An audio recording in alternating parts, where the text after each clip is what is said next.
अगर हिम्मत है मुख्यमंत्री जी तो फिर चुनाव करा कर देखो, अगर आपकी जमानत जब्त नहीं हो गई उसके यहाँ चुनाव लड़ने चला गया और मेरे यहाँ जाए लेकिन हम चुनाव लड़ने 7-8 विधानसभा है जिला बिजनौर में, कोई से एक पे आ जाए, अगर जमानत जब्त करवा के नहीं भेजी तो हमारा नाम नगीना सांसद चंद्रशेखर आजाद जी हमारे बीच में अब सांसद चंद्रशेखर आजाद, नगीना सांसद चंद्रशेखर आजाद हमारे बीच में आ चुके हैं। एक बार विधानसभा में अपनी वोट का इस्तेमाल करके ताकत बनाने का मौका हमें मिलता, लेकिन आपके यहाँ अच्छी बात यह है कि उपचुनाव हो रहा है और 2 साल बाद ही आपको ये मौका मिल गया है। मैं जिस तरह से सुबह से घूम रहा हूँ और घूम के ये देख रहा हूँ कि बड़ा समर्थन जो है भाई चांद बाबू को यहाँ इस विधानसभा में मिल रहा है और इस समर्थन की वजह से बड़े बड़े अन्ना सेतों के, पैसे वालों के, तानाशाह के, गुंडागर्दी करने वालों के पैरों तले की जमीन सरक रही है। मैं ये जानता हूँ कि जिस तरह का भाईचारा आप लोगों ने बनाने का काम किया है, जिस तरह से आपने ये मन पक्का किया है कि हमें अपने बीच के अपने साथी, अपने भाई, क्षेत्रीय प्रत्याशी भाई हाजी चांद बाबू को मौका देके उनको ताकत देनी है, वो काबिल तारीफ है।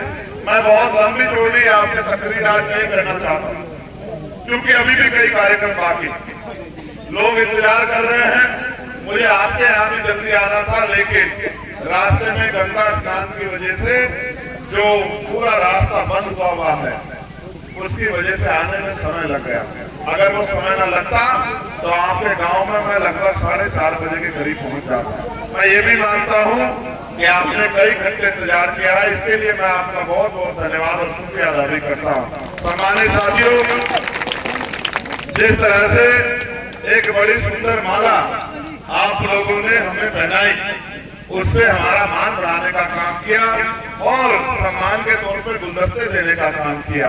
इस माला की तरफ भी आप देखो, ये माला तभी दूसरे का सम्मान बढ़ा पा रही है जब इतने सारे फूल इसमें एकजुट होकर मिलजुल के और उस फूलों के इकट्ठे होने से ये तैयार हुई है। उसी तरह से जिस तरह का भाईचारा आप लोगों ने बनाया है, इसी से ताकत बनेगी और वो ताकत आपका और आने वाली पीढ़ियों का मुस्तकबिल तय करेगी। आज उत्तर प्रदेश में गुंडागर्दी की सरकार चल रही है, आज उत्तर प्रदेश में बुलडोजर की सरकार चल रही है, आज उत्तर प्रदेश में जालिमों के को ताकत देने की और कमजोरों को, मजलूमों को सताने वालों की सरकार चल रही है। हमें इस सरकार का वोट के जोर से मुकाबला करना है और मैं ये मानता हूँ कि पिछले लंबे समय से भीम आर्मी आजाद समाज पार्टी के साथियों ने जिस तरह से अपनी जिम्मेदारी को उठाया है और उन्होंने जहाँ दूसरी पार्टियों ने अभी 15-20 दिन पहले प्रत्याशी तय किए, वही पार्टी ने 4-5 महीने पहले भाई चांद बाबू को ताकत देके जनता के बीच में जाने को कहा। पिछली बार उनको मौका मिलना था लेकिन वो मौका उनको नहीं मिल पाया, उनके अधिकार को छीन लिया गया। वो जब हमारे पास आए और उन्होंने अपनी पीड़ा हमें बताई तो हमने तय किया कि भाई हाजी चांद बाबू को ये मौका दोबारा मिलना चाहिए और हो सकता है सहयोग से ये उपचुनाव भी उनके लिए हो रहा हो कि उनको दोबारा से मौका मिलके विधानसभा हम लोग भेजने का काम करें। आप महसूस करके देखिए, ये सरकार जो सबके साथ सबके विकास की बात करती है, इसमें सबका विकास कहाँ? क्या ये किसानों के आमदनी दूर नहीं कर पाई या किसानों के गन्ने का रेट बढ़ा पाई या किसानों के जो फसल है उसका दाम सही समय पर दिला पाई? नहीं। क्या ये पढ़े लिखे नौजवानों को रोजगार दिला पाए? क्या यह गरीबों के बच्चों को? देखो, मैं मानता हूँ हर धर्म में सिखाया गया कि तालीम लेना बहुत जरूरी है। सिखाया गया नहीं सिखाया गया?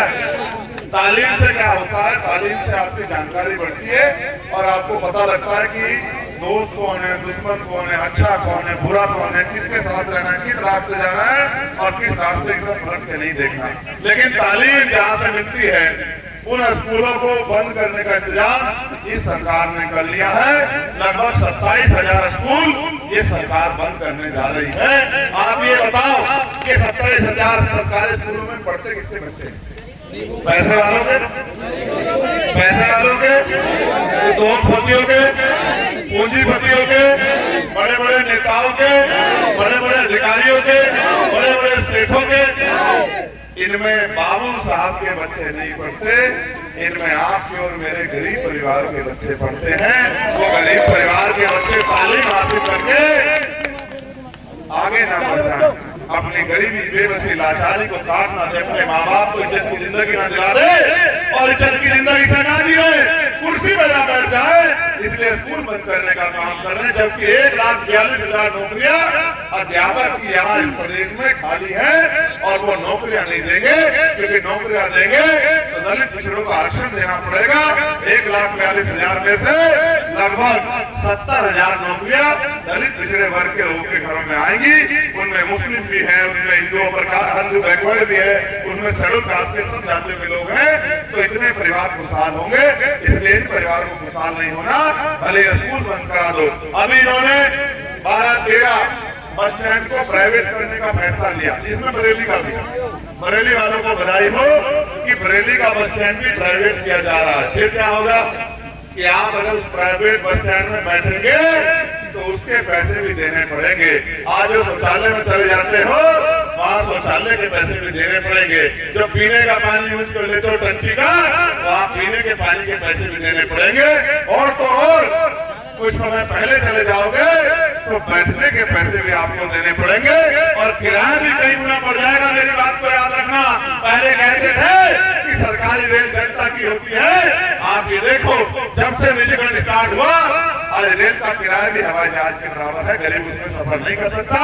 अमीरों के लिए वंदे भारत और गरीबों के लिए ऐसी ट्रेन जिसमें इतनी बुरी तरह से लोग घर के घर पहुंचने का काम करते हैं। अभी छठ का त्योहार है और आपने नहीं देखा होगा, मैंने देखा एक डब्बे में 300, 400, 500 लोग जानवरों की तरह भरे हुए, लेकिन सरकार को नहीं सुन रही है। इसलिए मैं आपको कहना चाहता हूँ ये बड़ी समझदार सरकार है। ये जानती है कि वोट किसका लेना है और काम किसका करना है। वोट आपसे लेती है और काम अपने पर पूंजीपति मित्रों का करते हैं। मैं आपसे बस ये कहना चाहता हूँ, चाहे वक्त का मामला हो और तो और मदरसों में, जो मदरसों में मुस्लिम बच्चे तालीम हासिल कर रहे थे, उन मदरसों को बंद करने के लिए सरकार ने कितना बड़ा जो है प्रबंधन रखने का काम किया। मैं सुप्रीम कोर्ट का धन्यवाद दूंगा, जिन्होंने मदरसा आयोग को दोबारा बहाल कराने का काम किया। ये जो सरकार है, ये सरकार आप समझो किसी को मारने के लिए लाठी की जरूरत नहीं, उसका रोजगार खत्म कर दो, उसकी तालीम खत्म कर दो, उसको जानवर के जैसे जिंदगी जीने के लिए मजबूर कर दो। हम अपने मुल्क में आज गैर बराबरी का शिकार हो रहे हैं। कई जाति के नाम पर, कई धर्म के नाम पर कोई मूछ रखने पे मारता है, कोई घोड़ी बैठने पे मारता है, कोई मटकी छूने मारता है। कहीं हजरत पैगंबर मोहम्मद साहब का नबी के साथ गुस्ताखी करके एक माहौल बिगाड़ने का काम किया जाता है। और जिनको आप सेकुलर नेता कहते हो, ये नेता घर में बढ़ के जो है चैन से बढ़ के सोते हैं और मेरे भाई सड़कों पर निकल के आते हैं। ये हम ही थे जिन्होंने गाजियाबाद में आंदोलन करके उस गुंडे को जेल में गिरवाने का काम किया। इसलिए क्यों मैंने अपने लोगों से भी कहा, मैंने तमाम मालिकों से भी कहा कि इनसे कह दो सड़क पर आए, अभी चंद्रशेखर आजाद है। जिस दिन पार्लियामेंट चलेगी इस सरकार की नींव हिला के हम लोग रख देंगे, हम सवाल पूछेंगे ये क्यों हो रहा है। लेकिन साथियों, मैं पार्लियामेंट में तो सवाल पूछ लूंगा, लेकिन असेंबली में मुख्यमंत्री योगी आदित्यनाथ से आंख से आंख मिलाकर कौन पूछेगा? वहां तो मैं नहीं हूँ, वहां तो मैं नहीं हूँ, वहां मेरी गैर मौजूदगी में उससे आंख से आंख मिला के कौन पूछेगा कि भाई हमारे बच्चों का भविष्य बर्बाद कर रहे हो? हम ऐसे छोड़ने वाले नहीं हैं। हम सड़क से लेके और असेंबली तक हिल से लेकर सरकार की बजाने का काम करेंगे। अगर ये हमारे बच्चों की नौकरी रोजगार छीनने का काम करेंगे, मेरा विश्वास है बहुत सारी पार्टियां यहाँ हैं, किसी को बुरा नहीं, किसी के 16 MLA हैं, किसी के 30 सांसद है, 40 सांसद है, मैं एक सांसद हूँ। और हमारे नेता निजाम चौधरी जी यहाँ बैठे हुए, सलीम साहब हमारे नेता प्रभारी यहाँ पे बैठे हुए हैं और ये जानते हैं पहले दिन से पार्लियामेंट में जिस तरह से मैंने आवाज उठाई है, पिछले लंबे इतिहास में कोई ऐसा आदमी नहीं हुआ होगा जिसने इतने कम समय में हर आदमी के मुद्दे को उठाने का काम किया और सरकार से जवाब मांगने का काम किया, सरकार को झुकाने का काम किया। तो कुछ लोगों के लिए साथियों राजनीति व्यापार, पैसा लगाना है, पैसा कमाना है, सच भी है। पैसा खर्च करते फिर पैसा कमाते हैं। इस राजनीति से गरीबों का भला नहीं हो सकता। गरीबों को अगर अपना भला करना है तो उन्हें अपने बीच के व्यक्ति को जिस पर भरोसा करते हैं उसको ताकत देनी पड़ेगी। जिस तरह नगीना के लोगों का मैं धन्यवाद करूंगा, उन्होंने मुझे ताकत दी। आप भी हाजी चांद बाबू को ताकत देके मेरे इस बहादुर भाई को असेंबली में भेज के इस गुंडागर्दी वाली सरकार से अपने साथ होने वाले जुर्म का हिसाब मांग सकते हो। जिसके घर में बुलडोजर चला दो, जिसका मकान गिरा दो, जिसके बच्चे को गोली मार दो, जिसको जो है घर से उठाने जेल में बंद कर दो। अभी आधार कार्ड छीन रहे हैं, फिर जो है वो पहचान पत्र छीन लेंगे, फिर वोट नहीं गिरने देंगे। तुम तो कह रहे तुमने बहुत काम किया, तुम तो कह रहे सबका साथ सेतु का विकास कर रहे हैं। अगर हिम्मत है मुख्यमंत्री जी तो फिर चुनाव करा कर देखो, अगर आपकी जमानत जब्त नहीं हो गई। मैं तो मुख्यमंत्री के यहाँ चला जा रहा लड़ने के लिए, मैं तो मुख्यमंत्री को चैलेंज करने उसके यहाँ चुनाव लड़ने चला गया। और मेरे यहाँ आ जाए लेकिन हम चुनाव लड़ने 7-8 विधानसभा है, जिला बिजनौर में कोई सी एक पे आ जाए, अगर जमानत जब्त करवा के नहीं भेजी तो हमारा नाम भी तो ये तो हाथ को हाथ है। लेकिन अभी क्या करना है? पहले 13 तारीख में वोट पड़ रहे थे तो बच्चा कह रहा था कि चांद बाबू जीतेंगे, 13 तारीख कह रहा था, और चुनाव समीकरण में जीते जाते। यहाँ हमारी पार्टी का बेस वोट बिल्कुल मुट्ठीबंद होकर चांद बाबू के साथ रहा। जानते नहीं जानते इस बात को? बिल्कुल। फिर चांद बाबू के समाज का वोट, हमारे मुस्लिम समाज का वोट, हमारे किसान जातियों का वोट, हमारा पिछड़े वर्ग का वोट, हमारे कसर समाज के लोग, प्रजापति समाज के लोग, पाल समाज के लोग, जाट ड्यूलर समाज के लोग, तमाम लोग जिनके लिए हमने लड़ाई लड़ी है, वो भी हमारी पार्टी में बहुत मेहनत करते हैं। उनका भी विश्वास हमारी तरफ है, वो भी हमें वोट कर रहे हैं। आप देखना धीरे धीरे माहौल बदलेगा और जब 20 आएगी, 13 की जगह चाहे 20 कर लो या 20 की जगह 23 कर लेना, परिणाम एक ही होगा कि भारतीय जनता पार्टी को हराकर आजाद समाज पार्टी का प्रत्याशी जीतेगा और विधानसभा में जाके एक जुर्म का हिसाब लेगा। लेकिन ये तभी संभव है जब आप अपनी वोट का इस्तेमाल करो और 20 तारीख को जब आप वोट डालने जाओ तो बिना किसी घबराहट के एक वोट केतली का बटन दबाकर हाजी चांद बाबू को देने का काम करो। और अगर आपने ये कर लिया क्या होगा पता? फिर ये होगा कि अभी तो चाहे असेंबली में कोई कानून पास करवा दो, कोई बोलता नहीं है, लेकिन अगर उसके बाद कोई भी कानून गरीबों के खिलाफ बनेगा तो एक मजबूत सशक्त आवाज इस क्षेत्र के गरीबों की चांद बाबू के रूप में सरकार से टकराने का काम करेगी, सरकार से आंख मिला के अपनी हिस्सेदारी मांगने का काम करेगी, अपने क्षेत्र की समस्याओं का हल कराने का काम करेगी। मैं आपकी बात करूँ, नालियों के हाल देख, सड़कों के हाल देख, सरकार ने कहा बिजली का बिल माफ कर देंगे। सच तो ये है कि सरकार एक ही काम कर रही है कि ना वो बिजली का बिल माफ करेगी ना और कुछ माफ करेगी। इस सरकार के घमंड को हमें 20 तारीख को वोट की चोट से छोड़ना। बताओ मदद करोगे नहीं करोगे भाई? बताओ।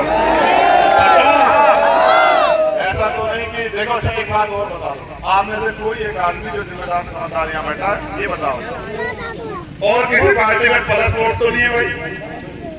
प्लस वोट तो नहीं किसी भी पार्टी में? आजाद समाज पार्टी के खिलाफ किसी प्लस वोट है? तो बिना प्लस वोट के तो नहीं जीत सकते। बताओ प्लस वोट है किसी पे? यहाँ शेड्यूल कास्ट का कितना वोट है भाई?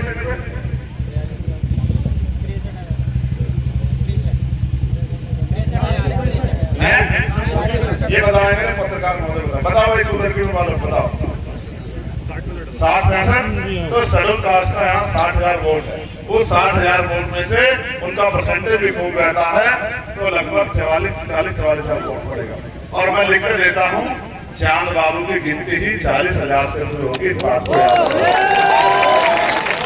थोड़ा सा सहयोग आप कर देना और कहते हैं ना कि भाई थोड़ी सी आड़ आप लगा देना तो भारतीय जनता पार्टी का ढक्कन होने में ज्यादा समय नहीं लगेगा और आपका आदमी जीत के विधानसभा जाएगा।